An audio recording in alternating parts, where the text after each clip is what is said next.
It is a windy, rainy day in Las Palmas, and we are leaving for Cape Verde. Bye, Las Palmas!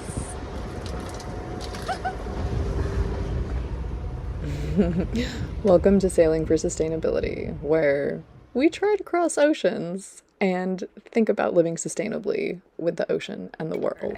It's going to be a nice test sail to make sure that all of the stuff we just had to repair is in fact repaired, and it'll give me and Brett and my dad, who just joined us, a chance to find our groove before we totally cross the Atlantic.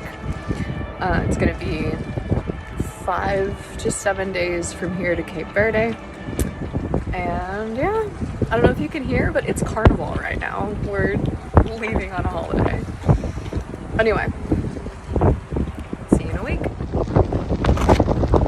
There are multiple things that seem wrong, so we're going back, and the weather is cooperating with this decision.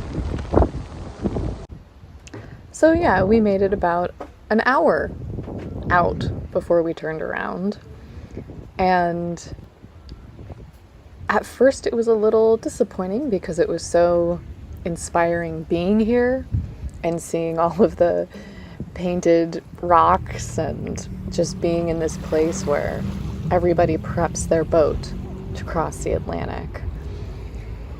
And of course I even found a little paper boat, which are like my Easter eggs in life. I just love them. And you know, we'd put so much work into planning, like the provisioning. Oh my god, it sort of melted my brain. At one point I wrote snakes instead of snacks. Not sure what was going on with me there.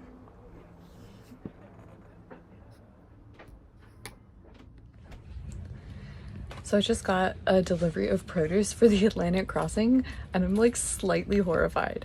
I have never bought this much food all at once, ever. I'm not used to thinking about cooking for more than like 2 people for a meal with like some leftovers. So this is a whole new experience in provisioning, and I mean, it's a lot of produce. Fruits, vegetables, like I want us to eat somewhat healthy on the crossing. But yeah, I'm gonna make a bunch of batches of stuff because, you know, you can't really eat produce fast enough. But anyway, here it is. Gotta have them oranges to fight off scurvy. Scurvy aside, not only is there meal prep, but there's figuring out how to store everything. So after the initial sort of shock of, oh my god, we're not going now and we're not going this year, while some of our sailing buddies are telling us there is wind in the Atlantic right now, even if we crossed, we wouldn't have enough time to enjoy the Caribbean. And no one goes there to rush. I started to feel really good about it, especially when everyone we spoke to said we made the best choice. Not just to turn back that day, but also to wait for next season. And apparently it's pretty common as people discover issues with their boat, especially if the boat is new to them, like it was new to us. You can't really hear my dad here, but he's giving words of encouragement that not 1, not 2, but 3 things have come up, and that's a good time to turn back. Upon turning back, I actually thought this massive cruise ship was part of the city until it got closer, so visibility wasn't great.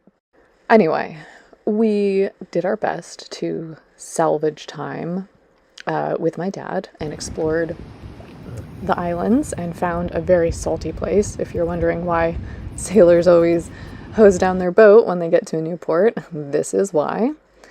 And we also discovered some really great, like, rocky intertidal zones. I just love these ecosystems. They're bursting with biodiversity. And this time of sort of just exploring, I think, gave us a minute to wrap our heads around what the hell happened and what we're going to do. Someone asked if we chickened out, like if crossing the ocean was too scary, and I kind of laughed a little bit because it felt like crossing the ocean was right and exciting, and waiting till next season is actually more scary because all of my plans are gone. It's just a complete unknown. Our finances have to change. Our career plans are askew. And seeing loved ones has to be totally rescheduled and reworked. And it's just a lot of unknowns. And so I guess this is actually as good a time as any to remind you that if you want to support this channel, please select a paid subscription to my Substack. The link is pinned in a comment.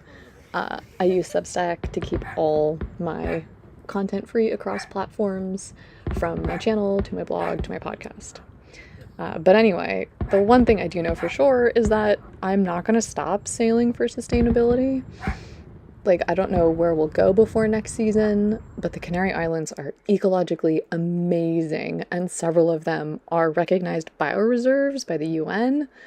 And, you know, of course, we'll take advantage of being in Las Palmas to work on the boat, because that's what you do here. And, you know, we're just going to accept this sailing life lesson, which is that you will be confronted with change. All of your plans can go to shit.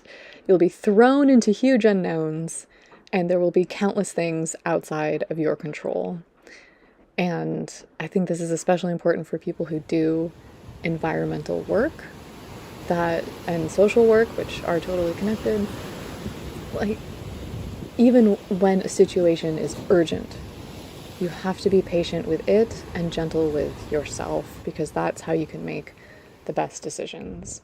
And, you know, I'm really excited to do some more remote work with Earth Law and to explore this new temporary home with friends and call this marina here home for a little bit, and just be open to the possibilities of what's next.